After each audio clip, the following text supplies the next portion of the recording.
to own it. Just wanted to take the time, learn all the things that I could about you. Now it's such a mess here. Oh, we are just stressed here. Used to be so easy with you. I'm here at Trump International with Vem Miller. It's ironic we're here today, Vem, of all places. Yeah, funny. Though Trump actually does like you. He says some great things about you. Yeah, so, I'll circle back to this. But after this whole third assassin hoax happened, I'm sure a lot of the viewers, either know about it or they could easily find about it by Googling me. Trump came out the day after and said, they got this one wrong. There was no third assassin, that I'm a great patriot. And, luckily the movement had my back at that time. This was October 14 when all this happened, and people started to say that, this was all kind of lies. Where was it at that all this happened at anyway? Coachella. Okay, because I was at Coachella when all this. So explain the day. Explain how that all went down. I should backtrack a little bit just so people. Let's backtrack a little bit. Like I'm from Hollywood. I grew up in Hollywood. I was a TV producer mostly. I was about to say film, but I was in that world. I was doing first started off as a music video director, and then in 2018 I started essentially producing content about all the tyranny that was happening around us. And from there it escalated. I started getting involved with a lot of patriot groups, like, people like General Flynn and his crew, working with individuals like Ivan Raiklin, Patrick Byrne, who's been in the news now, and did this for years, making documentaries, making podcasts, basically to expose the craziness that's happening around us, the tyranny and all that. And this, I'm like 1,000 episodes in at this point, where I get a tip about ballot trafficking in California, and this was October 5th of 2024, so about 13 months ago.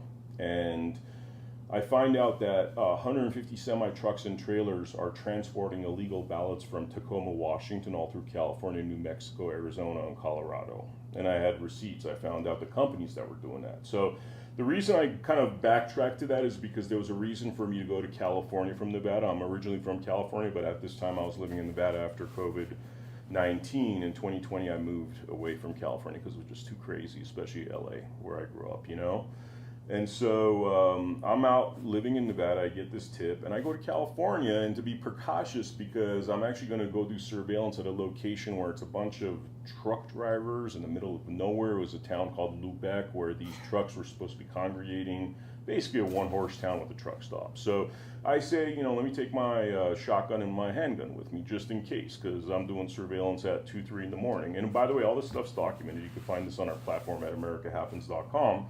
So I go through that process. I do surveillance. I get all the receipts on October 9th. Funny enough, after the James O'Keefe premiere, right after the premiere, I go to do surveillance in Lubec. Essentially get a lot of these, DOT numbers on trucks that are there. I know the trucking company that has this exclusive contract, and there's a whole bunch of shadiness around that.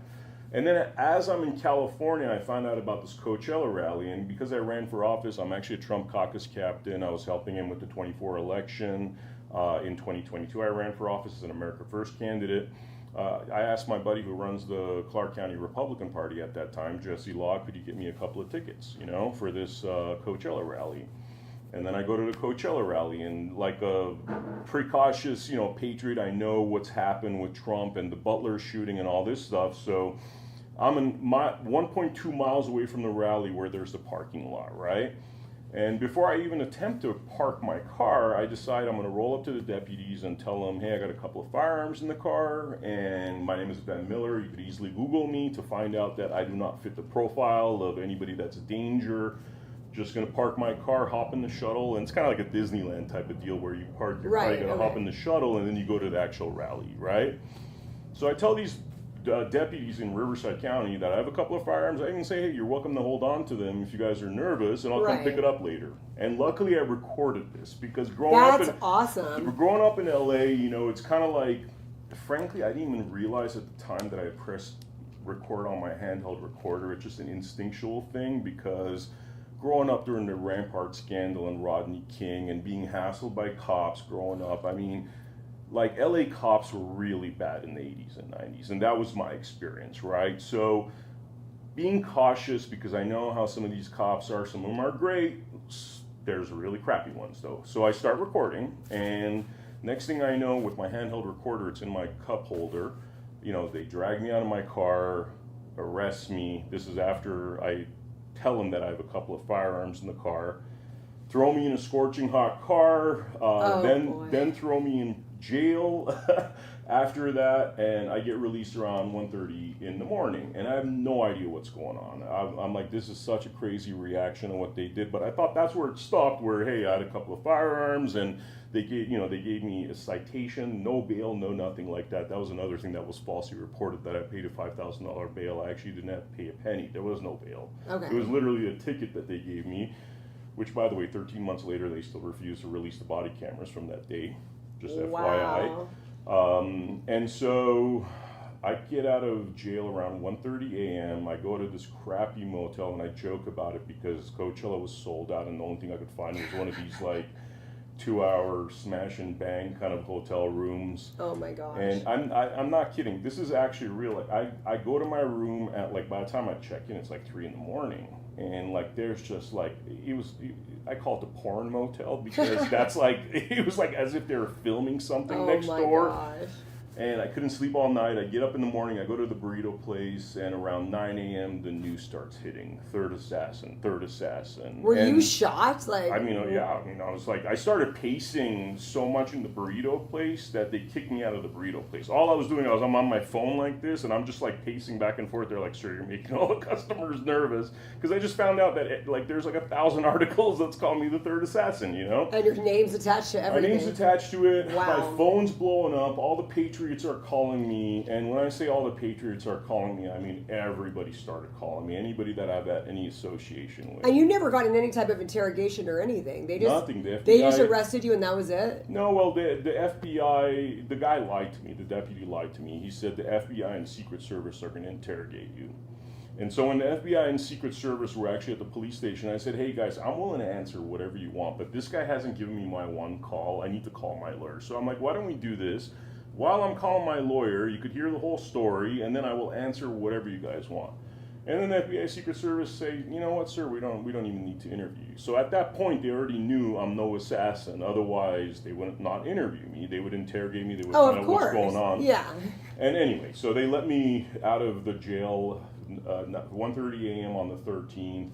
By 9 a.m., I found out I'm the assassin, and before Bianco started his press conference, I was already doing my rebuttal video. That's what I did that day in the motel room before I basically went into hiding after that, because I actually drove 4 hours from Riverside to go hide at a friend's house who I stayed with for quite a while, just so I'd be not at the locations where they think I would be. And this was actually a good move, because on the 14th, they raided my parents' home, the anti-terrorism unit. Poor parents. And the lies, by the way, for viewers, I mean, I would highly recommend, go to AmericaHappens.com, check out the piece called Geriatric Terrorism. That's about what they did to my parents. Then check out the Third Assassin hoax preview, which tells you about my side of the story and my arrest and this thing becoming international news and everybody in the world. And crazy enough, I'm getting calls from people in Japan and Russia that I knew like when I was a kid going, dude, this sounds wrong. You don't feel like an assassin. I've hung out with you, and I don't know what happened the last 20 years, but I don't think you became an assassin, And so it was tremendous support. It was tremendous support from the people that have known me, that know that I'm not of that ilk and stuff, So that was it, and I went in hiding after that. I quickly filed a lawsuit against Chad Bianco because he kept the lie going. So imagine like the Secret Service and FBI are like, this is a nothing burger, but this guy's and the president's even saying that you're clear. On the 14th, the president says that this guy's a patriot because I've done work with like people like Roger Stone, for example, and I knew that Roger Stone personally called Donald Trump and said that this is all wrong. That's where Donald Trump got that information from. That's much good. I know through Roger Stone, And so, it was absolute insanity, It was a crazy story and ongoing, by the way. So, like, we're 13 months in now. We're, like, December of 2025. And what I hear is Chad Bianco still is like, well, he's lied. He's lied about a lot of stuff. Like, he had a handgun under his car, which I didn't. That's why they won't release the body cameras, by the way, because my guns were actually in the back where they're supposed to be. Away from hands reach and all that, but he had to kind of keep propagating the lie. And by the way, this is all in our lawsuit. There's people that have written affidavits that like 5 months after these events, Chad Bianco was coming up to me telling me that, you know, he still thinks you're an assassin, even though, you know, Trump doesn't think that, the FBI doesn't think that, the Secret Service doesn't think that, but Chad Bianco still thinks that 13 months later. So that's where we are now. Wow, I mean, this is so wild. Did you lose any work over it? I mean, how's your? I know you were hiding for a little bit, but how did you reemerge into society? It's like, how did that happen? I know you're still fighting it, but like, how was it like initially? Like with like people like you, I know you do a lot of different types of work. So it was tremendously damaging. Let me put it that way. It was tremendously damaging, but it was kind of like, you know, when you do the kind of media we've been doing since 2018-19, where we're exposing like real stuff that is going on in our world, you know, and a lot of people think these are conspiracies, but like, you know, how the Federal Reserve is basically a downward spiral, how our system is, you know, currently functioning, like our bar, which is our legal societies, don't work, like all these topics that are red lines. A month before, I'd done a documentary about how BLM, which is Bureau of Land Management, not Black Lives Matter, is stealing land from farmers because they want us to eat bugs. This is a big story in Nevada here, where there used to be 55 ranchers that were producing healthy cattle for Americans to eat, right? Today, there's only one rancher in Clark County left. So they got rid of 54 of them through really corrupted techniques. And by the way, in the 90s, they had advertised how they want to get rid of the American rancher. This is part of their globalist policy. So these are the kind of documentaries I'm releasing the last, 3, 4, 5 years. And I say that because initially it started off as podcasts, then it became like real, full documentaries and stuff about these corruptions that are happening. So I always knew that like there's a chance that, you freedom of speech too much and the tyrants don't like you freedom of speeching too much. So I'm like, all right, I just did a documentary a month before this whole event where I'm exposing how they're stealing land, basically saying that all these feds are criminals and terrorizing good American ranching families. And so a lot of things I was doing that I'm like, all right, eventually I'm going to piss off somebody. And when you piss off people, everybody knows, like the James O'Keefes of the world, they come after you. There's very few people that are undefeated in terms of not having been politically persecuted because of saying certain truths that they don't want us to say. So I was expecting something, and frankly, the mental preparation of it, and I don't want to say it was easy because this was extremely difficult, but I would imagine that if this sort of thing happened to a regular person that's not expecting it to happen, that's not in the fight, that's not, out here being a patriot trying to save this country from going down the downward spiral that we see like United Kingdom and Canada, like they're arresting people for Facebook posts. A guy was just thrown in prison in the UK because he won't say, he won't say the trans thing, he won't support it for his whole life. Literally threw him in jail. Enoch, I think his name is, Wow. And so that's a kind of tyranny that I don't think people realize. We're here comfortable with our Second Amendment and we think we have freedom and stuff, but we are very close to becoming Europe. And so people that are fighting this fight, they're putting themselves on the line because there's a big agenda, globalist agenda right now to make sure that we're, the useless eaters are basically under control, that they have no speech, that they don't fight the powers out there, that they don't publicize corruption, so they could all live comfortably, this elite, this, governmental elite, So, yeah, I was expecting something to happen eventually. So you've gotten more support than not at this point? From the patriots, from the people that matter, that are about the truth, I would say unequivocally. You have different kinds of people that pretend they're MAGA and patriots, and then you have your real patriots. You have the people that are paid influencers that'll schlock anything that you give them, and then you have the real patriots. I don't care about the paid, you're kind of in what I call, influencer prostitutes that'll take a check to put out anything out there. I really care about the real patriots. And I know the real patriots, the people that are in the fight, have been 100% supportive. And the support is amazing. Like yesterday, we're at the Hodge Twin studio. My buddy Ivan Rakelin, who's a big whistleblower, he's been in the system, is an insider. He knows people in the CIA, the FBI, and government for 30 years. He's been in Virginia. He knows the people that are doing this stuff. So he gets on Hodge Twins, and one of the first things he mentions is the Chad Bianco third assassin hoax, And this is a consistent thing where individuals like that have always had my back. So I appreciate that. I'd rather have that minority rather than, all the people that are kind of your low information type people, And what's the feedback you hear about, because it's very odd how Chad Bianco keeps going up and down in the polls of like leading, in the Republican governor race. And, we all know he took a knee for BLM. If people don't know that yet, the video's out there. He's done this and that. Why do you think he's still leading? He did this to you. He took a knee for BLM. All the things that he's doing. How is he leading? Ignorance and censorship. Ignorance and censorship. So we've been heavily censored trying to get the truth out. So this third assassin story, whereas it was international news, probably 1 billion people saw that stupid story. They never went out there and said, whoa, we got it wrong, Chad Bianco was a complete liar. They didn't do that part. And there's various reasons why they didn't do that part. Because, for example, Fox News is in bed with the Republican Party of California who's supporting Chad Bianco they didn't really test the candidates. We were friends with a bunch of different candidates. It's not like these candidates got on the stage, debated it out, and then it was decided by the people. No, elite decided they're going to put Chad Bianco forward, right? That elite also has a lot of ad buys with Fox News, and people don't understand how that stuff works. So if the Republican Party of California is investing millions of dollars in ad buys for the California governor campaign, then they're not necessarily going to be like, hey, the guy that we're trying to push here, Chad Bianco, that all the elite of California is supporting, is now this loser third assassin hoaxer guy. They're not going to do that. So we have to go on social media.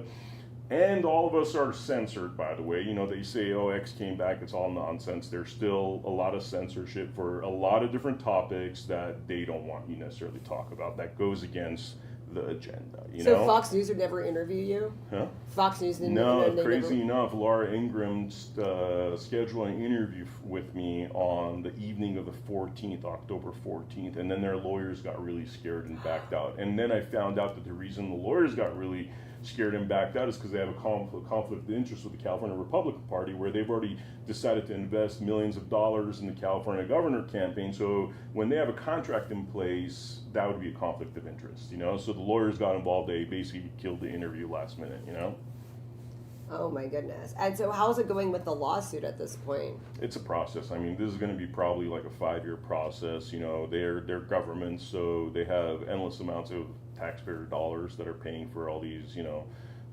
bad kind of moves that Chad Bianco is doing. He's already lost $100 million worth of lawsuits during his time. He's got 17 new lawsuits since then. So, they're going to fight a tooth and nail. So, we're just patient. Eventually, I know I'm going to win because it's like such a gross, on the defamation claim, because there's like 10 different claims we're making. Okay. On the defamation and slander, it's pretty clear because not only did he say that, I'm an assassin, he said that he made verbal statements. They claimed that when I drove up there, rather than say, oh, he was like, hey guys, I have a couple of guns, you could hold on to him. They claimed that I said I'm here to kill President, fill in the blank. And that, who would even do that anyway that was planning on doing that? That's just absolutely wild. So it's like either way, it's just absolutely crazy. Yeah. My You're goodness. getting a glimpse, by the way, for the intelligence and depth of Chad Bianco. Because, most of us logical individuals will think a few steps ahead, right? Okay, I'm going to falsely accuse this guy of being an assassin. Let me think about it. Let me look up who this guy is. Let me see what the repercussions are. But, somebody that's been a tyrant for so long. And by the way, let's forget about the third assassin hoax for a second. Let's talk about the BLM kneeling. Let's talk about the fact that there's an article about him, in-depth article, that talks about how he fails at 92% of his crime solving. He only solves 8% of his crimes, right? So, like I said, $100 million worth of lawsuits, 17 new lawsuits, complete failure when it comes to crime solving. I think the UK is one of the few places that has a worse crime solving rate than Chad Bianco does. Okay? So, terrible candidate. And it's pure, to answer, the long and short answer to your question is that ignorance is the reason why ignorance and censorship. If they actually were like, okay, this guy's a bad guy and we're a real journalist, we're going to talk the real truth, he would have been gone already. So, what kind of support are you getting from the Democratic Party at this point? None whatsoever. None at all. Well, because I imagine a lot of people that don't like Chad Bianco might reach out to you and talk to you about this. That's what you would think, right? But I think what's really going on, I know what's really going on is there's elite individuals that will put money down on the Democrats and the Republicans. They're hedging their bets, right? So think about this. Who is the best candidate right now to lose against a Democrat? Who is the one that has the most dirt on him right? So if I was a Democrat, I'd be like, I'm going to cover up all the crap about Chad Bianco right now. I ain't going to talk about it. I'm going to make him seem like the best candidate, and I'm talking about the mainstream media. I'm going to prop him up because once he, and you know, with these primaries in California where you got the two top that go in there, Chad Bianco's the dream for any Democrat because you have that much dirt on him. Well, there's two things that could happen. There's so much dirt on him that they really push him into office because if I have this much dirt on him, you know how much dirt they got on him. So this is a controlled individual that will never be able to do his job. You know, that we've seen that a lot. A lot of people promise. They get into office, they don't do their job. Why don't they do their job? Because somewhere in that transaction, there's a file that goes in front of him and it's like, yeah, I remember the stuff you're doing, with the cover up of the murders, and remember that guy in jail that you guys like beat to death, and then you said that, he fell, those kind of things, right? That kind of stuff comes out later down the line and either shoes in the Democrat or you have a really corrupt Republican that they can control because they have dossiers of crap on them. That's why it's going the way it is. Now, think about this. If they were, let's say Steve Hilton, for example, very suave, British accent, very tactical, doesn't lose his stuff. Bianco, you ask him a question that isn't like you asking, his ears turn red, his mustache starts going like this, and you're like, this guy's crazy, So with the Steve Hilton, they won't want it. Like, even though those two guys are leading, Steve Hilton is certainly the more diplomatic one, the more likable one, the more charismatic one. I'm sure the ladies love the Steve Hilton vibe a lot more than they like the Chad Bianco vibe. So you see what I'm saying. It's like they don't want to push up the candidate that could potentially beat their Democrat, right? And I actually think, even though I like Steve Hilton, but he's not my number one candidate right now that's running by far. We have some mutual friends that we think would be a better candidate. But out of those two, it's not even a competition, right? And Steve Hilton could actually beat the Democrat because he has, certain intangibles that is important, and he doesn't seem threatening like a lot of MAGA Republicans do. So that's what I think that is. They're trying to really put the bad guy forward because he's an easy beat. What have you heard from the support from these other parties, like the Libertarian Party, the Independent parties? Have they come up, and what are they saying to you? I haven't even talked to anybody. I've been greatly supported by a lot of Republicans. When I was doing my media stuff, I was on a few Democrat leftist shows, and they were incredibly sympathetic to it. They couldn't believe that this is possible, which really goes in line. Now I have a better understanding now. When they say defund the police, I understand what they're talking about. I don't think that's a right way to do it, but as somebody that's experienced incredible police corruption, I don't know if I want to defund them. I want to definitely. Like the FBI has to be kind of like reformed in a way. Their whole agenda needs to be changed to something that's more of a we the people's agenda as opposed to like, we the elite and stuff. So yeah, that's, these are kind of inherent issues that we have right now in our politics, that it's a scary time because I don't know what happens to California with this election. It seems like California could be like going down the tube, or we could actually have a decent candidate that tries to reverse some of this nonsense, the tyranny of it all. So what are some of the things that you have that you can talk about in the future and the present of what you're working on? Oh, I could talk about a lot of it. So I'm working on a documentary right now that we're working on setting up with Netflix, which deals with the family law industry, the judicial industrial complex that, like, we've all heard about how these judges are out of hand. They won't even listen to the president. Well, there's the family law industry, which is known for CPS, child trafficking, taking kids away from families, just like really nasty stuff. And it seems to be getting worse, the judicial tyranny. So we're doing a documentary on family law CPS right now. Wow. I saw that documentary. What was it, Take Care of Maya or something? Yeah. And it was kind of, I think, along those points. And it is eye-opening about how crazy, that's happening. They're trying to rip, innocent families apart.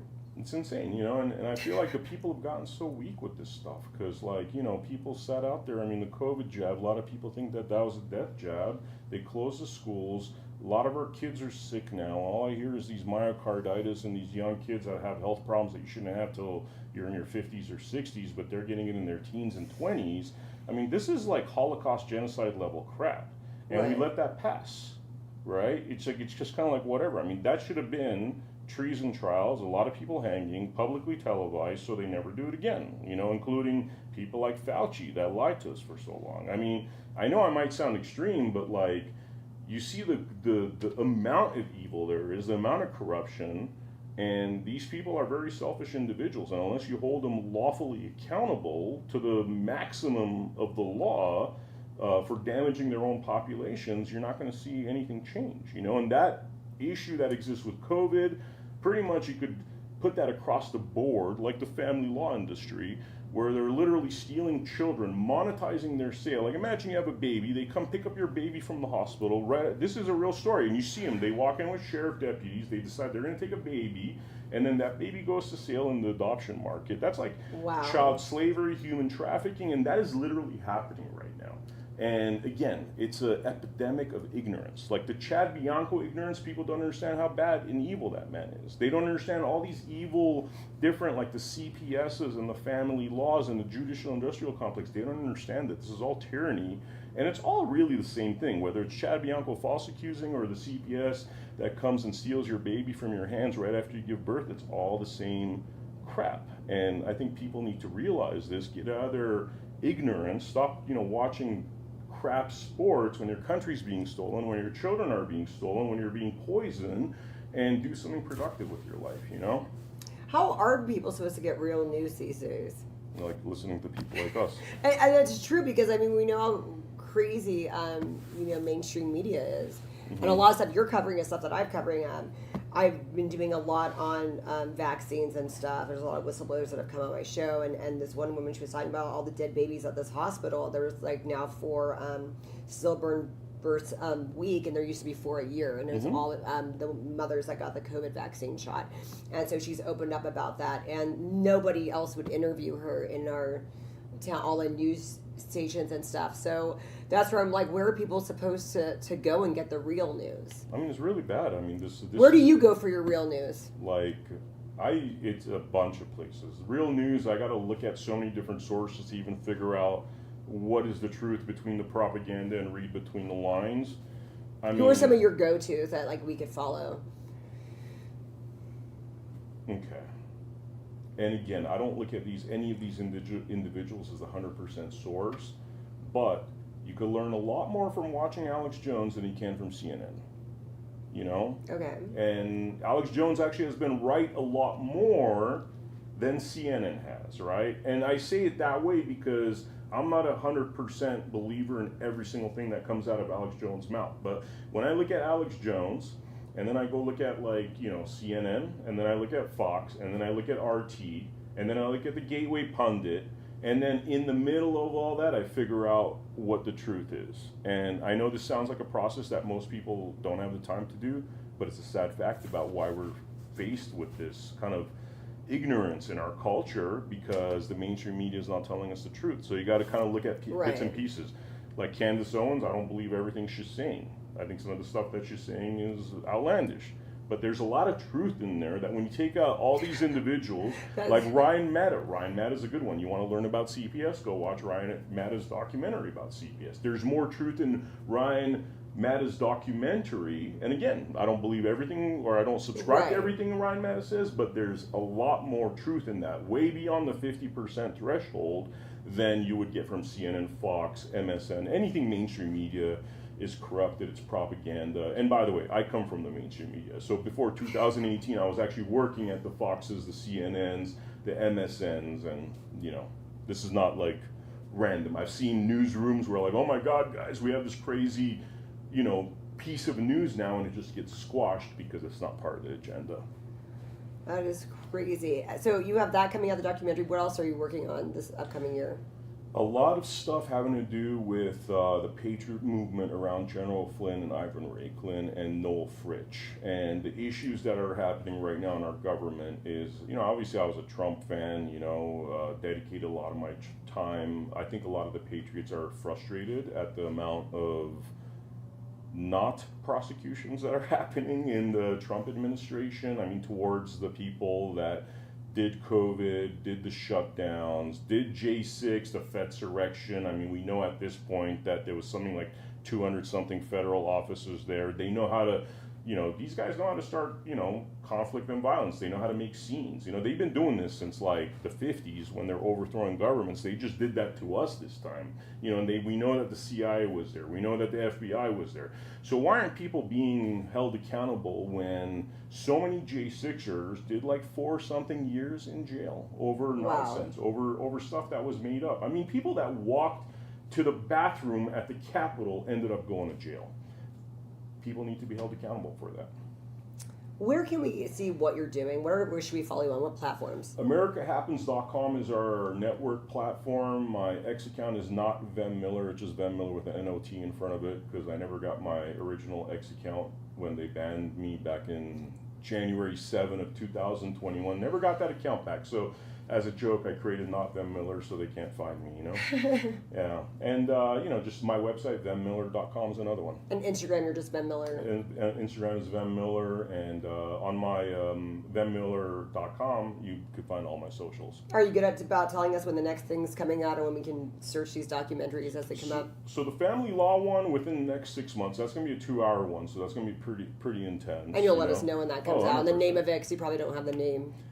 Initially, it was supposed to be called The Godfather Family Law Part 2, which is Part 2 of this Part 1 that we did. But then after doing the first 21 minutes and talking to one of the producers, they're like, just make this 2 hours. And they gave us more of a budget to, finish it as a bigger piece. And yeah, that'll be on AmericaHappens.com if you check my socials. And definitely the thing that I'm currently most excited about is the fact that we're putting pressure on this administration. It's not so much Trump, but Trump has a lot of hires around him that I think are making some questionable decisions, questionable recommendations, supporting questionable people. Like what happened in New York. You had a Cuomo running who basically killed a bunch of old people in old people's homes during COVID and should be in jail. But somehow the real patriot, and I know he wasn't polling that high, but Curtis, who's been a real patriot for a very long time, Silva, I think is his name, the guy that started the Guardian Angels in New York back in the 70s, 80s, well, he got no Trump support. And I don't know if that's a Trump issue, but there's a lot of people around Trump that are misdirecting him, and I know that the hardcore patriots that I work with are very concerned about that because our theory is that the people in this administration should have suffered the tyranny before having been put in their position, because then they have the taste of tyranny in their mouth. And I think what happened is a lot of political hires by whoever's recommendation, and that's the thing we're targeting right now to make sure we get some patriots within this administration that are serious about holding people accountable, because the risk we face here is we're going to lose the midterms in 26. If we don't get some real people in there that satisfy the patriots, because everybody's disheartened right now. So if we lose the midterms in 26 and then we lose the election in 28, I could tell you like 100 of my friends are probably moving out of this country, because if we get a Democrat administration, I mean, we're on the top of the kill list there. And when we're looking at what's happening in the UK and EU, where they're throwing individuals in jail for their entire life because they're not going down with the propaganda, the government propaganda, that is a huge issue. And I totally expect that if we have a Democrat administration in 28, they're going to start persecuting everybody that they persecuted in 21. And it's going to be a lot worse. And so this is like an existential situation we're facing, because if we lose the real patriots that are fighting to get the power of we the people back in this country, we're never going to get it back, especially with the way the world's going. I mean, we're talking about 1,000 years of darkness, dark ages type stuff, and I don't want to be a downer, but that's the reality of what we're facing. So everybody has to have a fierce urgency in their heart to save this country and return power to the people. Well, thank you so much for coming on our show today. Thank you much for seeing me here, and it's great to be in your neck of the woods, and we're all going to follow you. So vemmiller.com. Thank you, guys.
Thank you for coming on today.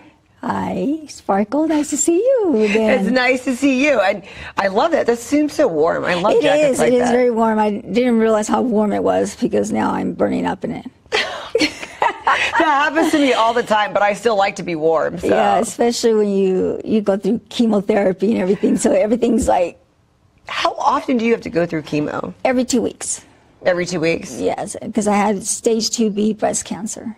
Stage 2B breast cancer. What does Yeah. that mean, stage 2B? It means the stages that it's at just 0 through 4. Okay. And I just happen to be one of the lucky ones and get the stage 2, which is it describes how big the tumor is and if it's spread to other parts of the body, like the lymph nodes. So it's stage 2B, though. So there's a stage 2A and a stage 2B and a stage 2C. Okay. So there's a lot of Variables that make it. yeah. It just depends on the size of the tumor. It depends on how far it's spread and where it's at. Luckily, mine just went through the lymph nodes, so they removed that part. When you say luckily, so that's That's a good thing. That's I mean, like it's not a good thing, but it's not a death sentence. It's not a death sentence, and it hasn't spread. So it showed that it didn't So the whole spread. time you've had this, it hasn't spread. No, it How has did not you spread. catch this?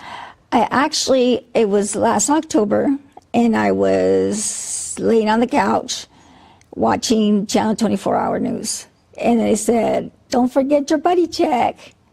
And then I looked at my husband at the time, and I said, "You know what? I forgot I had that lump a year ago. Why did I?" So I checked it again, and I had him check it, and he goes, "Yeah, it seems kind of hard. It seems harder than the last time. It's, it wasn't mushy or anything." So I made an appointment with my primary care doctor, and he got me in right away. And as soon as he got me in, it was just like a roller coaster. It just continued. Were you shocked? I mean, I know you did that as a precaution, but you still think that it's nothing, or No, I was extremely shocked. Well, I remember calling my daughter and telling her that, because my daughter's 26, and I remember calling her and saying, "Can you imagine that if I did have cancer?" She says, "Oh, Mom, don't say that. It's not going to happen." I said, "I know, but can you imagine?" And then a couple hours later, I called her back and I said, "I have cancer." And she started laughing, and I was laughing myself. I was like, "Can you believe this?" Because I already have other autoimmune disorders, because I have other underlying health conditions. so what are the other that you have? Well, I have scleroderma, which is an autoimmune disorder. Wow, and that's a rare one. I do actually know about it, though. You do? Oh, okay. So it's rare. It isn't- Yeah, I saw the movie about it that Bob Saget Bob did. Saget did that. Hope. Right. And I remember watching that and crying my eyes out. My mom made me watch it. Bless her soul. And you knew you knew you had that? At first, they thought it was lupus. I was 21 when they first started diagnosing me. Well, I was pregnant with my daughter, so it put it in remission. So at first they go, "Oh, you have lupus," because with scleroderma comes rheumatoid arthritis. So you had a lot of the similar symptoms A lot to of those- lupus, or they get yes. misdiagnosed often for Yes. lupus. Okay. A lot of those were misdiagnosed. And so then I went up to Stanford, and they did all sorts of testing, skin testing, grafts, whatever you name it, they did it all. And they finally came back and told me that I had scleroderma. And it's at the time when they diagnosed me, I was 22 years old. And then I realized, at that time they said that, well, you only have so much time, so start making your will or your other arrangements. And I said, well, 22 years old, I just had a daughter last year. No, I'm not ready to give up. No, this can't be but this was years ago. So now I'm 47 years old, still living with this condition, but the condition causes other issues, which it hardens up your organs. So I was going to ask you if you do they think that this cancer might have kind of been? No, this was completely. That's complete. So they don't think any type of treatment for the scleroderma or anything caused I this? do, no. They say it's not hereditary. It's not, it happens one out of, I think it's like so many hundred people. Things like, I was shocked. I'm shocked about the cancer, but to have 3 terminal conditions, on top of that, I have pulmonary arterial hypertension, which people don't know what it is. So that's for your heart. Yeah, it's my right artery is not working enough, making enough oxygen for my lungs. So I had to take, on 4 different kind of medications for that. They help. If I don't take them, I could die. Wow. So I live with that every day. And then I got cancer. That is wild. And you know what's wild is that every time I see you, you seem energetic. I'm sure you have bad days, but I've never seen you break down. It only happens in the shower, Sparkle. But I'm saying the energy level. I understand the emotional level, but the energy level physically, I'm always surprised that you you just don't seem like somebody that has that many ailments. It's just great. I don't know how you handle or what you do. Were you always kind of healthy? Were you ate and exercised good? I was an athlete soccer player. So you had that's helpful. I think that helped me a lot because my body's able to go through a lot. So you push your physical limits. I do. I push it all the time. That makes sense. I'm always, even if I say I'm too tired to go, and everybody's telling me, "You just stay in bed. You just had chemo. You're going through this. You're going through that," and I just think, what would Dolly do? What would Dolly Parton do? That's very true. That's a good point. She's rocky. She's way older than us. And I think about it, and I'm just like, no, I need to live my life. And you're always alive with a party everywhere you go. We always have a good time. I'm always like, that's what I'm saying. It's like you're always, I never, it's so crazy you're going through all this. So when did you start chemo after you had the cancer? How soon was it? I started chemo in November. So it was October. Oh, right after. Right after that. Well, they found out right away. They sent me to Wish, which is a women's, not just women, but I've seen a couple men go in there for breast cancer. But mostly it's for women, and they have state-of-the-art everything. They have... That's good that everybody was proactive, and you had real doctors and not people that dismissed anything. I had the best team behind me. That's awesome. Because not only do I have a pulmonologist, I have the greatest pulmonologist, Dr. Bala. Gosh, now I know who to get referrals from. I have the best cardiologist. I have the best oncologist. So... I'm not worried about it. Honestly, I figure that I've gone through so much already. Then why cry over spilled milk?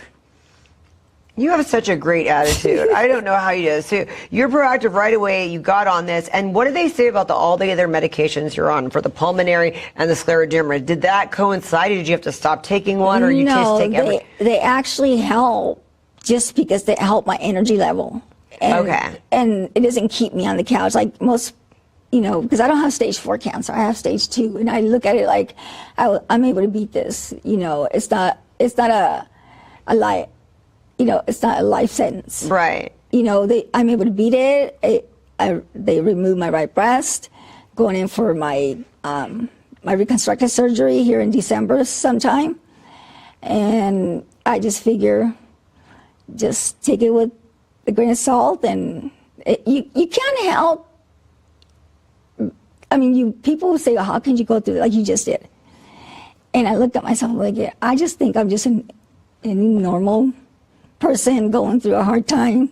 So you wake up every day with your task list, and I'm doing this, and this. I do. I make little goals. I can't make big goals because sometimes after I have chemo, it takes me 3 days. You have to factor that in. Yeah, I have to factor that in. That I'm gonna be sick for 3 or 4 days. Right. Throwing up, getting out of bed, body aches, neuropathy at the bottom of your feet, your hands. And that's another thing that people think that just you beat cancer, that you're okay. But they don't talk about the afterwards. They don't talk about the scans, the lab work, anything that has the reconstructive surgery, more surgeries, and then more scans. It doesn't end.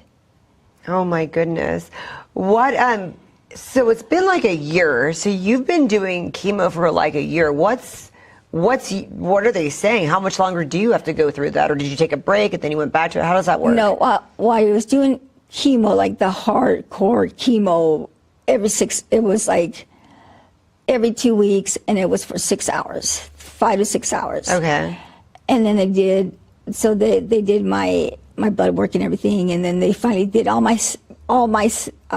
sessions of chemotherapy. Well, then we had to do immunotherapy now. And immunotherapy it's a source of chemo, but it's not chemo where it just tears you down and breaks, and it affects your whole body. It targets at the main cells of the cancer. Okay. So you're not as sick. You're still sick. But it's just different, yeah. It's different kind of. I didn't realize that it came with other side effects. Oh no. So you have like the constant throbbing of the legs, the growing pains, it's so unbearable sometimes. Wow. Where you can't sleep and you move around, like you constantly have to keep on moving because my body is just like to stretch it out. But like I say, you can't cry over spilled milk. I just have to stay positive and know that there's a God out there. So did you have faith before all this? Has that been something that you've always had? I've had faith as a little girl, and then, you grow up and you kind of walk away from your faith for a little while, and then you go back. And that's kind of how it's been, but I noticed that now I have more faith than anything, and hope. Because I know there's light at the end of the tunnel. That's so awesome. Did you have like a support system in place? Like did you have friends that have gone through anything like you have? What was it like? Well,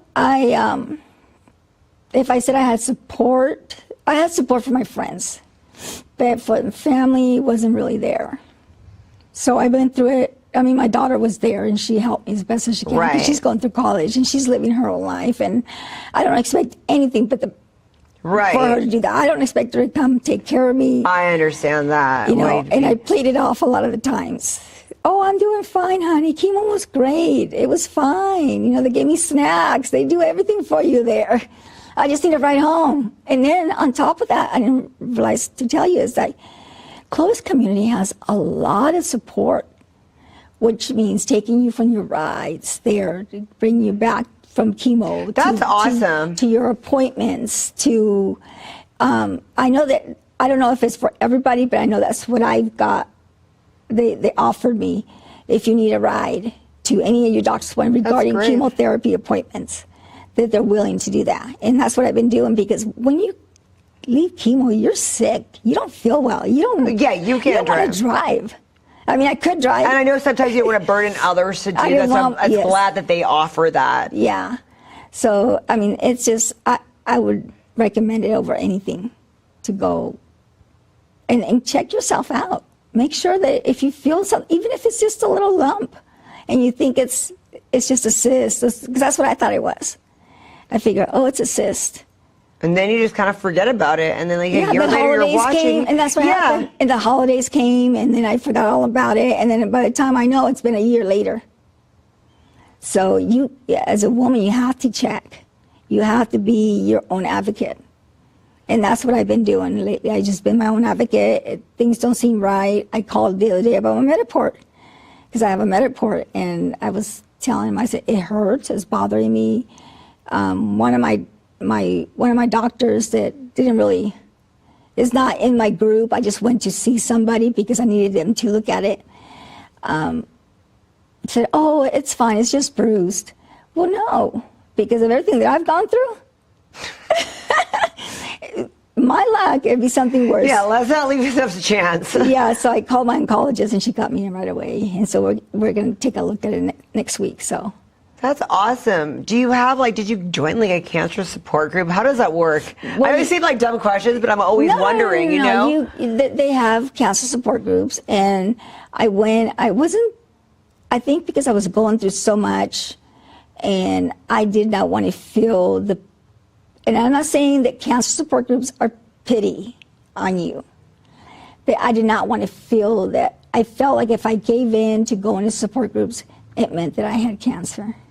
I could see that. I understand what you mean. And it meant that I was going to be able to live my life the way I want to live it, which is getting up, going places. My daughter and I are going to go for a drive tomorrow because I told her, let's just go for a drive to the mountains. It's a beautiful weather today, let's do it today. She's like, Mom, you always want to jump up and go places. And she says, says, "You have cancer, do you not know that?" And I'm like, "And?" She's tired from studying and everything, and you're dragging her out there. That's funny. I love that. And she's like, "Oh, I had too much energy for her." That's hysterical. I love that. But you have to be your own advocate. That's the number one thing I can say, especially around, if there's cancer in your family, if you don't feel well, get yourself checked. Because I didn't feel well for a long time when I got diagnosed with scleroderma. And I thought it was just me. I was pushing myself and pushing myself and pushing myself. I got pulmonary arterial hypertension. I thought I was just lazy. We always think there's something wrong with her. Isn't it funny? We always blame ourselves the first time, like.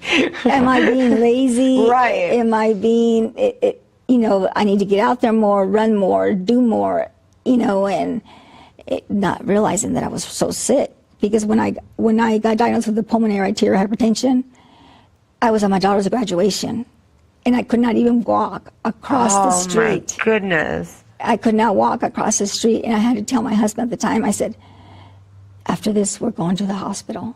Something is wrong with me." You're always pushing through for other people. Yeah. I understand why you had to at that moment, but wow. Yeah, and so we did, and within 2 hours, they told us what was wrong with me. He said, "I'm going to send you to CRMC, which is the old Fresno Community Hospital, and you need to pack a bag because you're going to be there for a while." And I said, "Okay." He said, "I'm sending you to this amazing doctor, pulmonologist. He says his name is Dr. Bala, and we're going to make sure that you have the best." So a couple of days later, it goes by, and I packed my bags, went over there. It's the most confusing thing I ever done in my life because I had to wear a pump. It's called a Remodulin pump, and it goes through on your side or your stomach, and you inject yourself every 3 days, but you have to wear it. It's 24/7 monitoring medication going through you. Okay. So I was doing that for 2 years, and it kept getting infected, and they couldn't figure out why I was getting infected. Well, I have scleroderma. That my immune system was not taking that foreign object. Oh, So it was getting infected. It yeah. was rejecting it. So then he said, "Well, there's a drug trial medication. I don't know if it's going to work, but we're willing to try it. It's called Oranatram. You have to take it three times a day, 8 hours apart. If you don't take them, you can die." Oh my goodness. I said, "Well, bring it on, because I'm tired of this pump. I'm tired of the infections. I'm tired of all that." That would be really rough going all day long with a pump all day. Yeah, it looks like a little beeper. That's what it looked like, a little beeper. I put it in my bra. I bought special bras for it. But then after that, they put me on the oral antibiotics, and I don't have this much energy as I used to with that 24-hour pump going through me, but I have enough energy to get me to point A to point B, and that's all that matters. Oh, that's true. Wow. You are one heck. Have you met other people with scleroderma? I met two other people. One was my counselor. At the time, I was going to Fresno State to be a nurse. And I finished and I graduated from Fresno State, became a nurse. And then I went through Department of Rehabilitation, which was it helps people that want to go to school and be more than just get their regular AA's degree. So they help with the financial burden of that. And so since I had scleroderma, I did not get qualified. So they just needed medical records and things like that. So I went ahead and they paid for my schooling and got through school and then worked as a nurse for 15 years. And then I got diagnosed with scleroderma and everything else that came along with it. So I had to give that up, because when you have scleroderma, they don't tell you that you're going to get infections, that you're going to lose limbs, that you're going to go through so much. Your internal organs are going to harden up. Wow. That your liver may give up, your kidneys are going to give up within time. And so right now I see the best rheumatologist, and she's at Columbus Community, like all my other doctors, and she's keeping me alive and keeping it under remission. But you had to give up being a nurse. Yes. Playing soccer, being a nurse. Now I live my best life, though. Wow. You're incredible. And, I really love that you're pointing out how you have the best doctors. I think a lot of people, I have great friends that are doctors, and sometimes we hear all the horror stories and doctors like dismissing you and not taking you seriously. And I know there's a whole side of those doctors, but there are a whole side of really good doctors that go above and beyond to really help their patients. And I'm so glad you're bringing that perspective to remind us that that exists, It does exist, because I'm living proof that it exists. Because when you walk into my oncologist's office, they just look at my face. They don't have to know they just look at my face. We'll get you right in. They get me right in. The minute I have a problem, that something's going on, they're right there. It's just, but you have to be persistent. You have to. Your own advocate. Your own advocate. No one's going to listen to someone to a bitty bitty mouse. You got to make a lot of noise.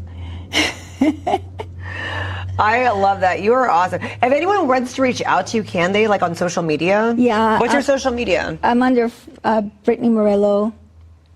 Are you on Instagram too, or just Facebook? Just Facebook. Okay. Yeah, I don't do the Instagram. I tell my daughter I don't have patience for all that.